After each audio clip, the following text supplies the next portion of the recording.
Okay, so you probably have seen that viral Turkish pasta going around, and I have no idea who the original creator is.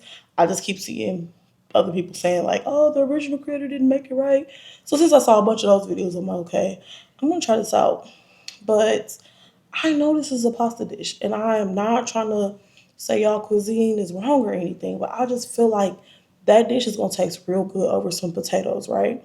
Like I can just feel it in my bones. Like pasta cool, but I just know like that yogurt sauce with them potatoes is gonna hit. So that's what we're gonna try making today, okay? I'm not gonna lie to you, this will not be one of those recipes with exact measurements. I don't think any of the recipes that I saw had exact measurements. I kind of got the idea.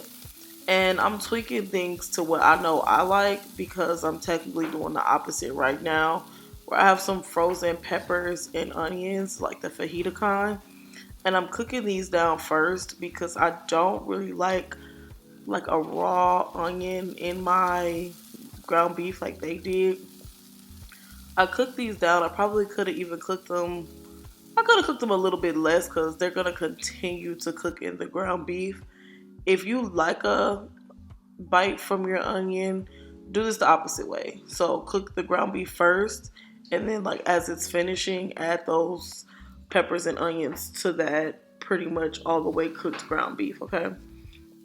You can very easily scale this up or scale this down. As you can see, I didn't measure those peppers. I have about a pound. I think these are a pound. Is that right? What are these little rolls? How much meat is in them? I have one of those little rolls of meat, and if you needed more, you could just add more peppers and meat. Like I haven't added anything extra at this point. But this little part that I'm going to be doing is just smushing it down and leaving it alone for a while because I really want some good caramelization on there. When you move your meat too much, it's not really going to get brown enough, and that brown color really is some good developed flavor. So if you have never tried that, give it a try. You'll definitely taste the difference in just your plain ground beef. I'm keeping the seasonings pretty simple. This is just an all-purpose seasoning.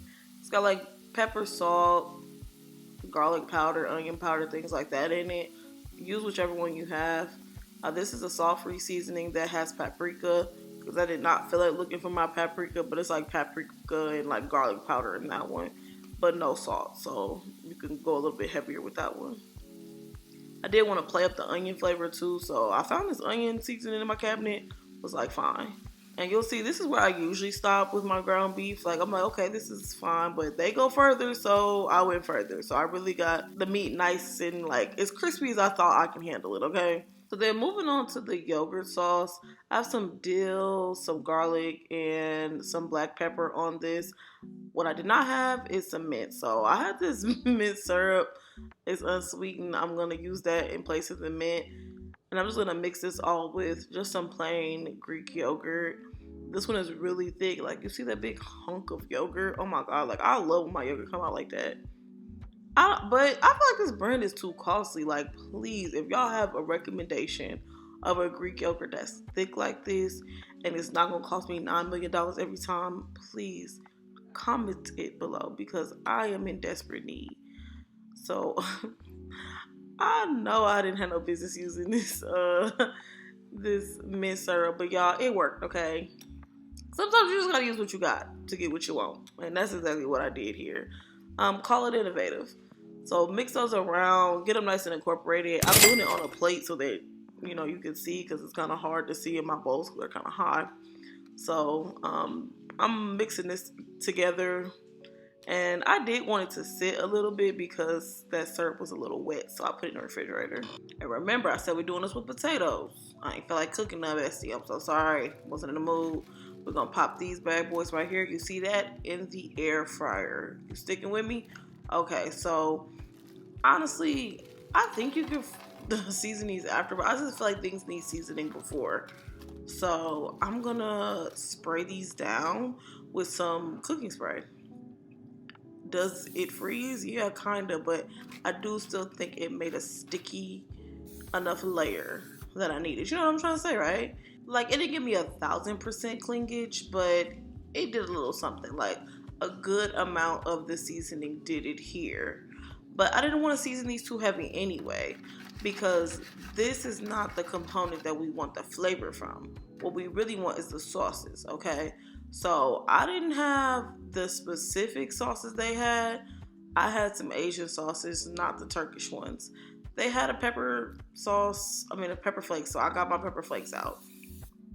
And I don't know, I tried to, be a little skinny, so I did half butter and half margarine. That's basically what this is. It's like a butter substitute. So we're just gonna melt those down. The sauce is like butter sauce. Like it's not like just a little bit of butter mixed into a lot of bit of the other paste. So I almost burned my house down trying to get this butter together, but you do want a good deal of butter. So I feel like it kind of tasted like when you make a really good grilled cheese sandwich. So I do feel like you do need to have the butter in there. So yeah, I'm doing gochujang, but they had another spicy pepper paste. If you can find that, I'm sure it'll taste good. I'm not sure, but I always got gochujang on hand. You see how big this thing is? I love this stuff. Okay, if I can recommend you to try anything from the international aisles or an Asian grocery store, this is what you need to pick up. I make stuff with it all the time. But also with this, I'm going to add in some gochujang, which for whatever reason I can't taste.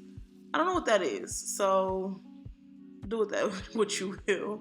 But yeah, add that all in together and just start layering. Okay, that's the beauty of this dish. It's just making it cute, really. So you go in with your yogurt sauce first. That's what I did. You don't have to, but yogurt sauce on top of the potatoes. They're still warm, so, but this sauce is like really cold, so it kind of like melted into it just a little bit. I probably would leave it room temperature next time if I'm being honest. And then yeah, you start going in with your ground beef mixture, getting that nice and incorporated in there. And again, no strict measurements. You're just gonna follow your heart with this one. So if you're really craving some meat or you need to hit your protein goal today, load that meat up. If you want to keep the waist in, take it down. And then yeah, you're gonna go in with the last sauce is that butter, tomato paste, pepper mixture, and this taste it first before you start adding it because of course you can't take it away. So make sure you get the proper amount. I try to be cute with mine, so I'm putting some more of the yogurt sauce on top, which I do like. If you like tzatziki, you would really like this. It's basically the same thing, honestly. So I like the spicy and cooling mixture of the sauce and the yogurt. So I'm glad I put that little extra bit on top there. But of course, money shot, money shot. We gotta get that drizzle right on the top, so it's looking real photogenic right now. Okay, again, do this however you want to. Okay, dump this in a bowl, mix it all together. It's all going in the same place, okay? And that's it, y'all. This is 10 out of 10. You have to try it this way.